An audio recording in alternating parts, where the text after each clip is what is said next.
আব্দুল্লাহ ইবনে মাসউদকে বলল অপেক্ষা করো, ধৈর্য ধারণ করো, সামনে সময় এমন আসতেছে তুমিও ওই আবু জেহেলের কানটা ফাটায়া দিবা, সেই দিন আবু জেহেলের কোনো বাহিনী দেশে থাকবে না।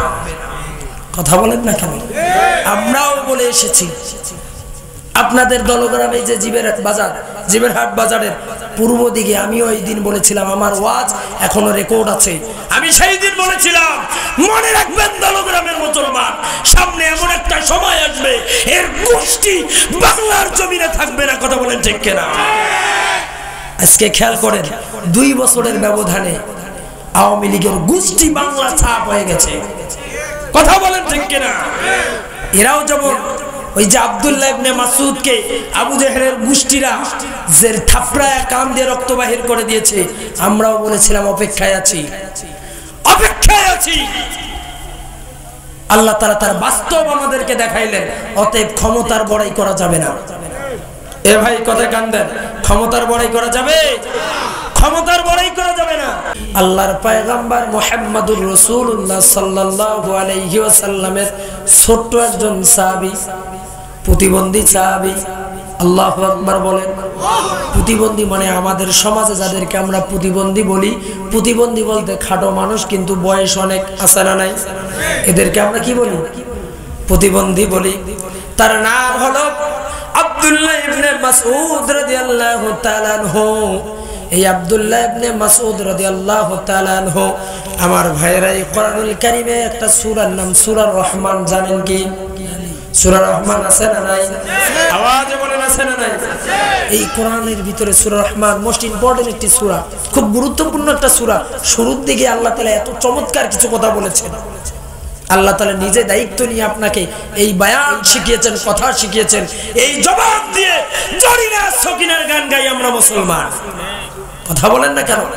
আল্লাহ তাআলা বলেছেন আল্লামাহুল বায়ান, এই বায়ান আমি আল্লাহ তাআলা তোমাদেরকে শিখিয়েছি। এই কোরআন আমি আল্লাহ তাআলা দান করেছি, তোমাদেরকে শিখিয়েছি, পড়ার হুকুম দিয়েছি। আজকে এই কোরআন দিয়ে আমরা, এই জবান দিয়ে আমরা কোরআনও পড়ি, নাতে রাসূলও পড়ি, ইসলামিক গানও পড়ি। এই জবান দিয়ে আবার ফাইটা যায়, জোড়া দেওয়ার তালিম জায়গা নেই, এটাও বলি। কথা বলেন না কেন? আছে না নাই? ফাইটা যায়, ওরে বুকটা ফাইটা যায়, ফাইটা যাওয়ার জায়গা নাই, ফাইটা যায় ও নাই। যে সময় এই গানটা বাইর হয়েছিল, ওরে বাপরে বাপ, কি আইসক্রিম ওলা দেখবেন রাস্তা লবণ বেচায়, ওর ওখানেও ফাইটা যায়। বুড়া যুবক মানে সবার মুখে মুখে ফাইটা যায়। কি যে ফাইটা যায় এটা আর পায় না। এই গানটার ভিতরে শিরিক আছে না নাই? কথা বলেন আছে না নাই? গান গাইছে বন্ধু যখন বউ লইয়া আমার বাড়ির সামনে দিয়ে রঙ্গ করে ফাইটা যায়, আরে একজনে তার বউকে নিয়ে যায় তোর ফাটে, তার বাড়িটা কি? সে তার বউকে বিয়ে করে বাড়িতে নিয়ে যাবে, তো তোর ফাটে কেন? তার মানে বুঝতে হবে ডাল মে কুছ জরুর কালা হায়, তোর ভিতরে ভেজাল। কথা বলেন ঠিক কিনা? আর একজন বউ নিয়ে যায় তোমার ফাটে। সম্মানিত দিনী ভাইরা, আব্দুল্লাহ ইবনে মাসউদ রাদিয়াল্লাহু তাআলা আনহু, খারাপ লাগতেছে? খারাপ লাগতেছে? ছোট্ট মানুষ, বয়স অনেক, সূরাতুর রহমান। আব্দুল্লাহ ইবনে মাসউদ রাদিয়াল্লাহু তাআলা আনহু কাবা চত্বরে গিয়ে সূরাতুর রহমানটা তেলাওয়াত করেছেন। এই সূরা রহমান তেলাওয়াত করবার কারণে আবু জেহেলের একটা বাহিনী এসে আব্দুল্লাহ ইবনে মাসউদকে, আবু জেহেল আব্দুল্লাহ ইবনে মাসউদকে এত জোরে থাপ্পড় মেরেছিল, সেই দিন আব্দুল্লাহ ইবনে মাসউদের কান ফেটে রক্ত বাইর হয়েছে। বলেন নাউযুবিল্লাহ। অপরাধ কি? অপরাধ একটাই। এই হাদিস থেকে বর্তমান বাস্তবের সঙ্গে মিল রেখে কথা বলি, খেয়াল করেন। সেই দিন কাবা চত্বরে আব্দুল্লাহ ইবনে মাসউদ কোরআন তেলাওয়াত করবার কারণে থাপড়ায়া কানটা ফাটায়া দিয়েছে, রক্ত বাহির করে দিয়েছে। আজ বাংলার জমিনে 50টা বছর কোরআন থেকে কথা বলবার কারণে বাংলাদেশের প্রিয় মুফাসসির, প্রত্যেকটা মানুষের হৃদয়ের স্পন্দন আল্লামা সাইদিকে দীর্ঘদিন কারাবরণ করা লাগছে। কথা বলেন ঠিক কিনা? কথা বলেন ঠিক কিনা? আমির হামজাকে 3টা বছর জেলখানার ভিতরে বন্দী করে রাখা হয়েছিল। অপরাধ একটাই, এই কোরআন বলবার কারণে, কোরআন শুনবার কারণে, ঠিক কিনা বলেন? সম্মানিত দ্বীনি ভাইরা, সেই দিন আব্দুল্লাহ ইবনে মাসউদ রাদিয়াল্লাহু তাআলা আনহু আল্লাহর পয়গম্বরকে এসে বললেন, ইয়া রাসূলুল্লাহ, ইয়া হাবিবাল্লাহ, এই কোরআন তেলাওয়াত করবার কারণে আবু জেহেল আমার থাপড়ায়া কান দিয়ে রক্ত বাহির করে দিয়েছে, কানটা ফাটিয়ে দিয়েছে। আল্লাহর পয়গম্বর আব্দুল্লাহ ইবনে মাসউদকে বললেন, আব্দুল্লাহ ইবনে মাসউদ, শোনো, তোমারও এমন একটা সময় সামনে আসতেছে যেই দিন তুমি আব্দুল্লাহ ইবনে মাসউদ আবু জেহেলের কানটা ফাটায়া দিবা। জোরে বলেন আল্লাহু আকবার। আব্দুল্লাহ ইবনে মাসউদকে বলল, অপেক্ষা করো, ধৈর্য ধারণ করো, সামনে সময় এমন আসতেছে তুমিও ওই আবু জেহেলের কানটা ফাটায়া দিবা। সেই দিন আবু জেহেলের কোনো বাহিনী দেশে থাকবে না। কথা বলেন না কেন? আমরাও বলে এসেছি, আপনাদের দলগ্রামে যে জীবের বাজার, জীবের হাট বাজারের পূর্ব দিকে আমিও এই দিন বলেছিলাম, আমার ওয়াজ এখনো রেকর্ড আছে। আমি সেই দিন বলেছিলাম, মনে রাখবেন দলগ্রামের মুসলমান, সামনে এমন একটা সময় আসবে এর গোষ্ঠী বাংলার জমিনে থাকবে না। কথা বলেন ঠিক কিনা? আজকে খেয়াল করেন, 2 বছরের ব্যবধানে আওয়ামী লীগের গোষ্ঠী বাংলা ছাপ হয়ে গেছে। কথা বলেন ঠিক কিনা? এরাও যেমন ওই যে আব্দুল্লাহ ইবনে মাসউদকে আবু জেহেলের গোষ্ঠীরা যে থাপড়ায় কান দিয়ে রক্ত বাহির করে দিয়েছে, আমরাও বলেছিলাম অপেক্ষায় আছি, অপেক্ষায় আছি। আল্লাহ তাআলা তার বাস্তব আমাদেরকে দেখাইলেন। অতএব ক্ষমতার বড়াই করা যাবে না। এ ভাই কথা কান দেন, ক্ষমতার বড়াই করা যাবে? ক্ষমতার বড়াই করা যাবে না। হিংসা করা যাবে? হিংসা করা যাবে না। অহংকার করা যাবে? অহংকার করা যাবে না। আপনি কিসের অহংকার করেন? কিসের বসা? আপনি বড় বক্তা, আপনি এলাকার চেয়ারম্যান, আপনি এলাকার মেম্বার, আপনি প্রধানমন্ত্রী। অহংকার, এই অহংকার আল্লাহ তাআলা যদি পেটের 2টা নাক ঢিল করে দিয়ে বিছানায় শোয়া দেয়, আর আপনাকে খালি বাথরুমে 7 বার নিবে রাখবে, যাবে না রাখবেন, বিছানায় শুয়া বউকে মা বলা লাগবে, মা কি হল? কথা বলেন না কেন? তাহলে আপনার অহংকারটা কিসের? আপনি হিংসা কিসের আপনার? এটার থেকে ফিরে আসতে হবে। যে ব্যক্তি অহংকার ত্যাগ করতে পারবে না, হিংসা ত্যাগ করতে পারবে না, এই মানুষটা আল্লাহর জান্নাতে যাবে না। আল্লাহর রাসূল বলেছেন হারাম তার জন্য জান্নাত। সম্মানিত দ্বীনি ভাইরা, এই কোরআন তেলাওয়াত করবার কারণে আব্দুল্লাহ ইবনে মাসউদের কানটা ফাটায়া দিয়েছে।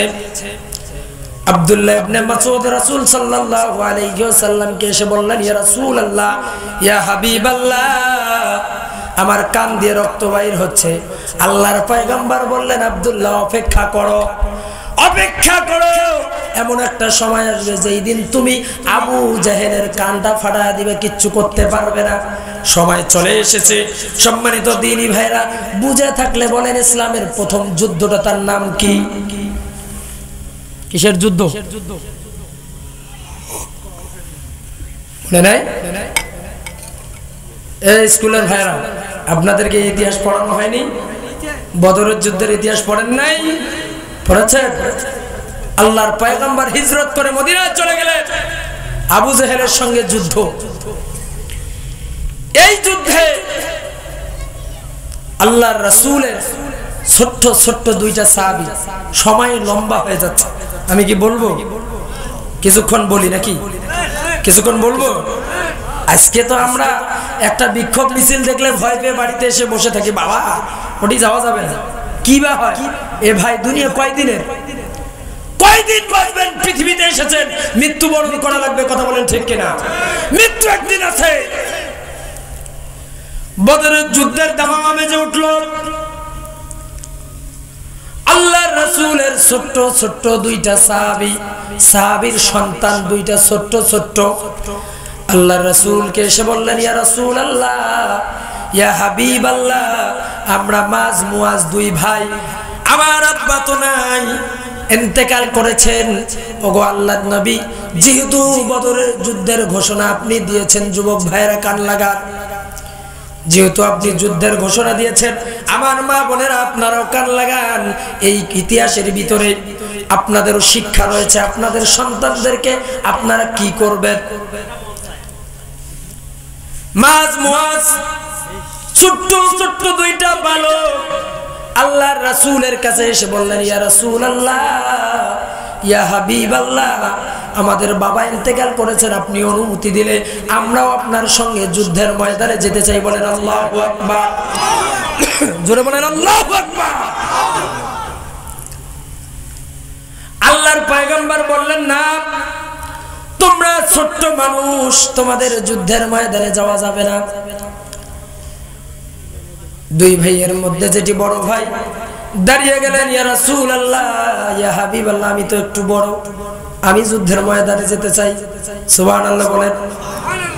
আল্লাহর রাসূল বললেন, তুমি যেহেতু বড় তাহলে তুমি যাও, যুদ্ধের ময়দানে যাও। ছোটকে বললেন, তুমি বাড়িতে যাও। ছোট ভাই বড় ভাইয়ের চেয়ে বেশি আগ্রহী, সে যুদ্ধের ময়দানে যাবে। এদিকে সাইডে বড় ভাইকে টান দিয়ে নিয়ে আসলেন, ও ভাই, তুমি কি একাই একাই জান্নাতে যাবা নাকি? সুবহানাল্লাহ। ছোট ভাই বড়টারে ডাক দিয়ে বলে, ভাই, তুমি একাই কি জান্নাতে যাবা, আমারে কি নিবা না? বড় ভাই বলল, উপায় তো নাই, কি করব? বলল যে চলো রাসূলের কাছে যাই, আমার বুদ্ধি আছে। সুবহানাল্লাহ। ছোট ভাই কি আল্লাহর পয়গম্বরকে বললেন, নবীজি, আপনি আমার বড় ভাইকে নিয়ে যাইতে চান, ও তো ধাক্কাইলে পড়ে যায়। সুবহানাল্লাহ। ওর গায়ে শক্তি নাই, ওর চেয়ে শক্তি আমার বেশি আছে। আল্লাহর রাসূল ছোট জনের এই ইমানি জজবা দেখবার পরে বলল, তারপরেও বলল যে না না, তোমাকে নিয়ে যাওয়া যাবে না। ছোট ভাই ডাক দিলেন, ইয়া রাসূলুল্লাহ, ইয়া হাবিবাল্লাহ, আপনার যদি বিশ্বাস না হয়, আমরা দুই ভাই কুস্তি লড়বো, আপনি দেখবেন কে ফার্স্ট হয়। আমি যদি ফার্স্ট হই, আমাকেও নিয়ে যাইতে হবে। আল্লাহর পয়গম্বর বললেন, যাও যাও, তোমরা কুস্তি লড়তে শুরু করো। সুবহানাল্লাহ।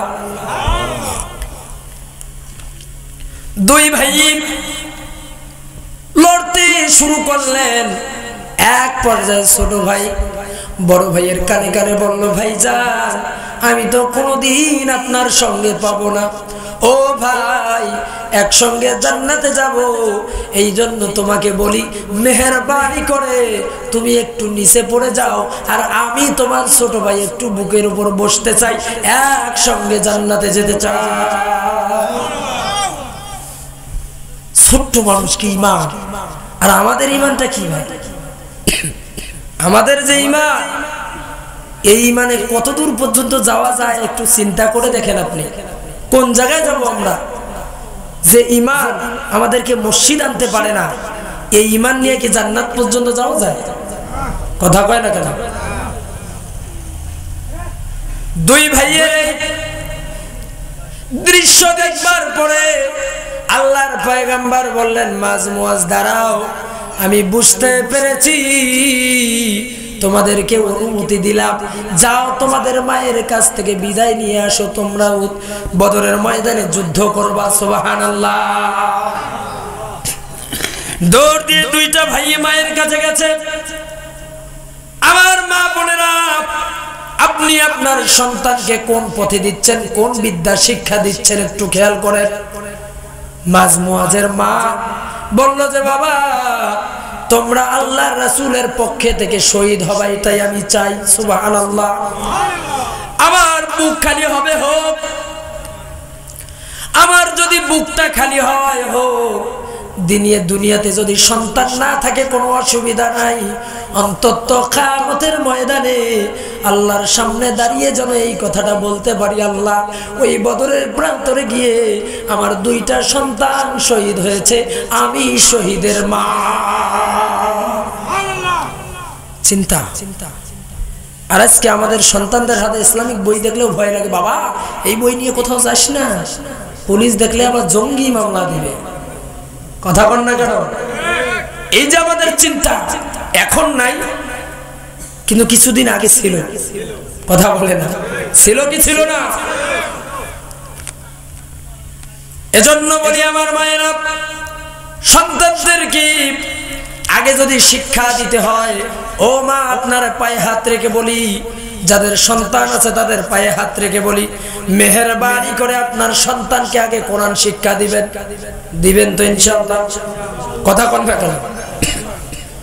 এই কোরআন শিক্ষা দিবেন, তারপরে আপনার সন্তানকে ডাক্তার বানান, ইঞ্জিনিয়ার বানান, ব্যারিস্টার বানান, উকিল বানান, ম্যাজিস্ট্রেট বানান, আর্মি বানান, চৌকিদার বানান, চেয়ারম্যান বানান, মেম্বার বানান, প্রয়োজনে প্রধানমন্ত্রী বানান, কোনো অসুবিধা নাই। যখন এই কোরআনের জ্ঞান থাকবে, যখন এই কোরআন থাকবে, আমি আপনাদের চেয়ারম্যান মহোদয় সম্পর্কে ভালো জানি, আরো তো অন্য অন্য ইউনিয়নের চেয়ারম্যান আছে না নাই? কথা কয় না, আছে না নাই? একটা রিলিফের কার্ড দিতে গিয়ে 8,000 10,000 টাকা নিয়ে খেয়ে বসে থাকে। বিধবা ভাতার একটা কার্ড দিতে গিয়ে এমনও কিছু জায়গায় দেখছে 18,000 টাকাও নিয়েছে। আছে না নাই? এই জন্য কি চেয়ারম্যানই দেওয়া হয়েছে তাকে?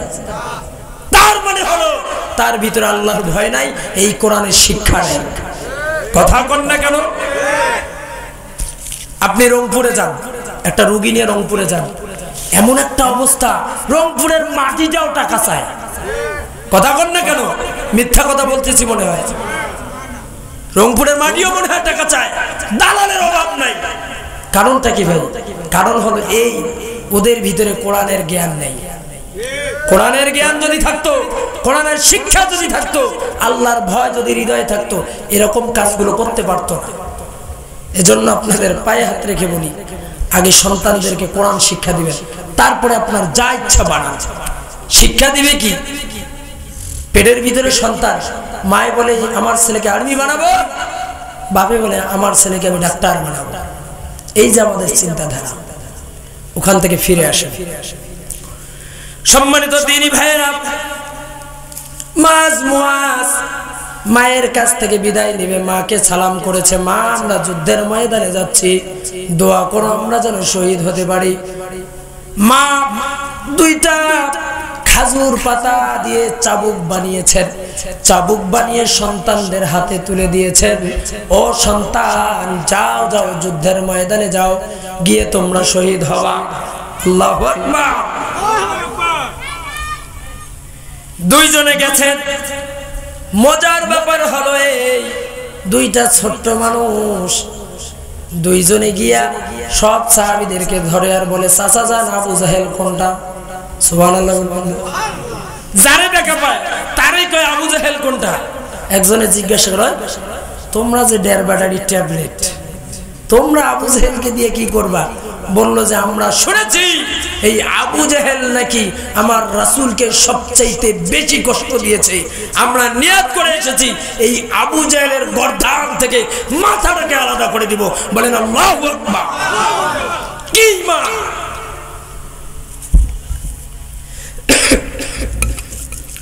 দুইটা ভাই সামনের দিকে এগোচ্ছে, এক পর্যায়ে একজন দেখা দিল, ওই যে দেখা যায় উপরে বসে আছে ওইটাই আবু জাহেল, তাই নাকি? হ্যাঁ।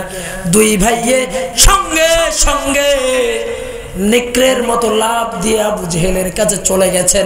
যাওয়ার পরে আবু জাহেল যে উষ্টি বা ঘোড়ার উপরে ছিল, চাবুক যখনই মেরেছে সঙ্গে সঙ্গে ওই উষ্টিটা বা ঘোড়াটা পড়ে গেছে, আবু জাহেল জমিনের মধ্যে পড়ে গেছে। বলেন আল্লাহু আকবার। জোরে বলেন আল্লাহু আকবার।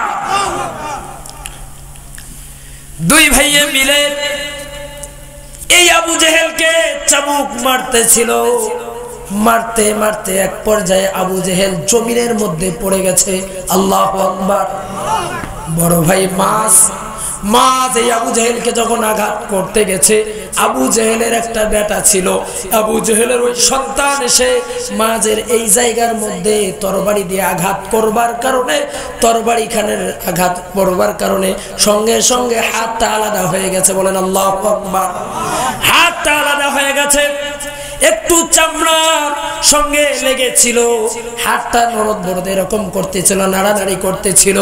মাঝের ঈমানকে আল্লাহ তাআলা এতটাই বৃদ্ধি করে দিয়েছে, এই হাতটা পা দিয়ে চিপে ধরে টান দিয়ে ছিঁড়ে ফেলে এই হাতে তরবারি নিয়ে চাবুক নিয়ে আবু জাহেলকে মারতে শুরু করে দিয়েছে। বলেন আল্লাহু আকবার। কি মা! আল্লাহর রাসূল বলেন শাহাদাতের মৌত হলো এইরকম, একটা পিঁপড়ে যেমন কামড়াইলে শব্দ হয় না, লাগে না, ব্যথা লাগে না, ঠিক এরকমটাই হচ্ছে শাহাদাতের মৌত। আল্লাহু আকবার। আল্লাহ তাআলা যেন আমাদেরকে শাহাদাতের মৌত দান করে, বলেন আমিন, জোরে বলেন আমিন। সম্মানিত দ্বীনি ভাইরা, যখন আবু জেহেল জমিনের মধ্যে পড়ে গেছে, কোথা থেকে জানি আব্দুল্লাহ ইবনে মাসউদ রাদিয়াল্লাহু তাআলা আনহু চলে এসেছে। মনে আছে আপনাদের? মনে আছে? আব্দুল্লাহ ইবনে মাসউদের মক্কার চত্বরে কি করেছিল? থাপড়ায় কান ফেটে দিয়েছিল। আর আল্লাহ রাসূল কি বলেছে? সময় একদিন আসতেছে সামনে, তুমিও ওর কান বরাবর থাপড়া পাও, কিছুই করতে পারবে না। আব্দুল্লাহ ইবনে মাসউদ চলে এসেছে। আবু জেহেল উমর হয়ে শুয়েছিল, কানটা ধরে ঘুরেছে, ব্যাটা মুখ লুকিয়ে আছে কেন বাইরে, বুঝেন? এইদিকে পড়েছিল, কান ধরে ঘুরেছে এদিকে হয়ে, বুকের উপরে বসিয়া কান বরাবর থাপ্পড় লাগায় দিয়েছে। আল্লাহু আকবার। তখন আবু জেহেলের রূহটা ভিতরে ছিল, একটু একটু বুঝে আব্দুল্লাহ ইবনে মাসউদ বলল, আবু জেহেল তোরে শেষবারের মতো বলি, কানের মধ্যে থাপড়াচ্ছে আর বলতেছে এখনো সময় আছে, কালিমা পড়। সুবহানাল্লাহ, এখনো সময় আছে, কালিমা পড়। আবু জেহেল কথা বলতে পারে না, কথা বলতে না পারলেও কি হবে, মাথায় এরকম করে, যারা শয়তান ও শয়তানি মরার সময় থাকে। কথা বল না কেন? কথা বলতেছে না, অথচ মুখ দিয়ে এরকম লাগাইছে, তার মানে কালিমা হয় পড়বে না। আমি একটা মানুষের মৃত্যু দেখেছি হারিশহরে, হারিশহর দাখিল মাদ্রাসায় পড়ছিলাম আমি, একটা মানুষের মৌত দেখছি। মরার সময় আমি পাশে মসজিদে জুমা পড়াইতাম, তা মরার আগ দিয়ে অনেকেই আছে, হুজুর কালিমাটা পড়ে দেন, তওবা পড়ান, আছে না নাই? তওবা পড়ান, কালিমা পড়ান। তা আমিও গেছি, ছোট মানুষ তখন, দাখিলে পড়ি, গেছি। যাওয়ার পরে পাশের অনেক হুজুররাই বলতেছে পড়েন লা ইলাহা ইল্লাল্লাহু মুহাম্মাদুর রাসূলুল্লাহ, কাউ কাছে আস্তাগফিরুল্লাহ আস্তাগফিরুল্লাহ আস্তাগফিরুল্লাহ, ওর মুখ দিয়ে একটাও বাইর হয় না।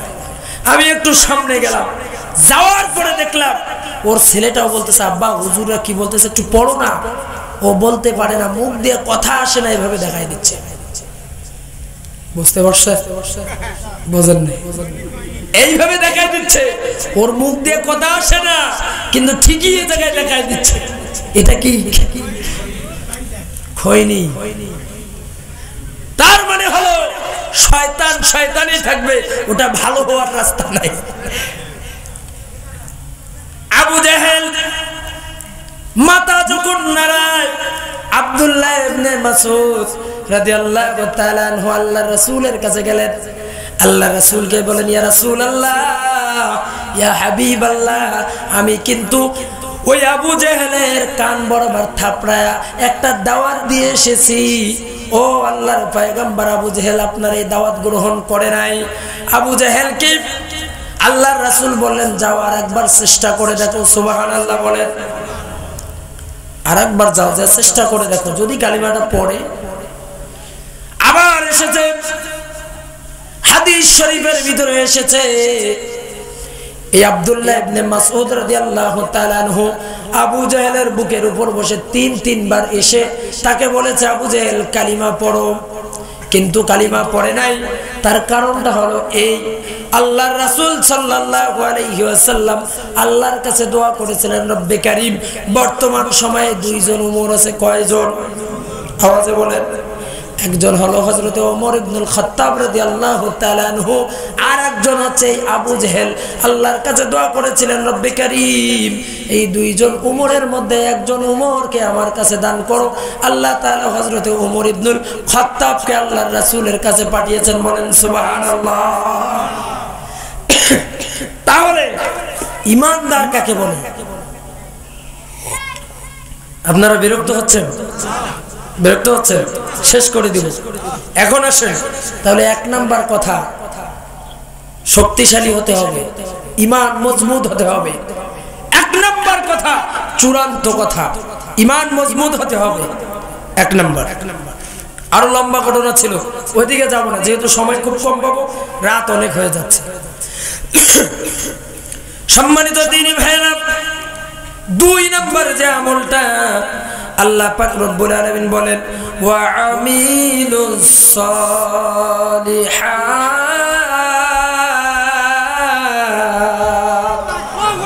2 নম্বর আমল হলো আল্লাহ তাআলা বলেন গোলামেরা ঈমান আনবার পরে 2 নম্বর কাজ হলো নেক আমল করা। কি আমল করা? আওয়াজে বলেন কোন আমল করা? আপনাদেরকে কয়টা নেক আমলের কথা বলে যাই, এটা করতে পারলে বুঝতে হবে আপনি বাপের বেটা সাদ্দাম। আপনাদের এলাকায় জুয়া আছে না নাই? কথা বলেন আছে না নাই? যে এলাকায় জুয়া খেলে 15-20 জন যুবক মিলে, আপনি যদি ওই জায়গায় জুয়ার আড্ডা বন্ধ করে দিতে পারেন, এটাই হইল সময়ের শ্রেষ্ঠ নেক আমল।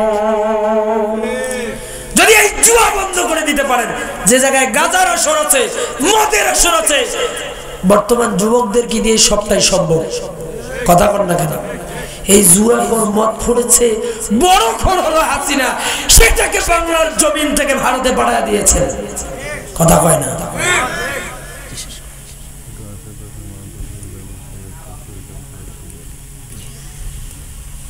তাহলে এটা পারবেন কি না? কথা কয় না? পারবেন না যুবক ভাইরা? আপনারা যদি বাংলাদেশের সব লাইসেন্স দাতা মডেল লাইসেন্স দেয় হাসিনা, কথা কন না কেন? আমি অন্যায় কারো মনে আঘাত দেওয়ার জন্য নয়, যে অন্যায়গুলো করেছেন আমরা তার প্ররোচনায় যে অন্যায়গুলো করেছি এটা আজকে বলার সময়ের দাবি। কথা বলেন না কেন? বলতেই হবে। যে লাইসেন্স দিয়েছে মদের হাসিনা, তাকে যদি আপনি তাড়াইতে পারেন, যে বেশ্যাখানার লাইসেন্স দেয় হাসিনা, তাকে যদি বাংলার জমিন থেকে দিল্লি মামুবাড়িতে পাঠিয়ে দিতে পারেন, এই মদখোর গাঁজাখোরদেরকে একটু সাইজ করতে পারবেন না? কোন কোন যুবকরা পারবেন? হাত তুলে আল্লাহকে দেখা। লিল্লাহি তাকবীর। আল্লাহ কবুল করেন, বলেন আমিন। 10 জন যুবক একখানে হয়া কোনো কথা নাই, বেধর পিটানি শুরু করে দিবেন, তারপর চেয়ারম্যানকে খবর দিবেন। চেয়ারম্যান আপনাদের সাথে আছে না নাই? কথা কয় না? আছে না নাই? আর যারা মদের ব্যবসা করে, মদের লাইসেন্স পেয়েছেন, গাঁজার ব্যবসা করে, আপনারাও সাবধান হয়ে যান, সময় আপনাদের ঘনিয়ে আসতেছে। কথা কন না কেন? এখনই ভালো হয়ে যান, এখনই ভালো হতে হবে, অন্যথা মানুষের সামনে বেইজ্জত হওয়া লাগবে খুব দ্রুত। কারণ তা কিন্তু শুরু হয়ে গেছে অলরেডি। কালীগঞ্জে প্রত্যেক দিনে যান, থানায় প্রতিটা দিন কেউ না কেউ গাঁজা নিয়ে, ইয়াবা নিয়ে, ট্যাবলেট নিয়ে ধরা পড়তেছে। তার মানে আপনার যে চক্র, আপনার চাকা, আপনাকে যে ভাগ্য কোন দিকে কোন দিন নিয়ে যায় মুশকিল। কথা বলেন না কেন? এজন্য এই ব্যবসা যারা করেছেন বা করেন, আমি আমার ভাইদের পায়ে হাত রেখে বলি, ভাই এই হারাম থেকে ফিরে আসেন, এই হারাম এখান থেকে ফিরে আসেন। আল্লাহ আমার ভাইদেরকে হেফাজত করুন, বলেন আমিন। জোরে বলেন আমিন।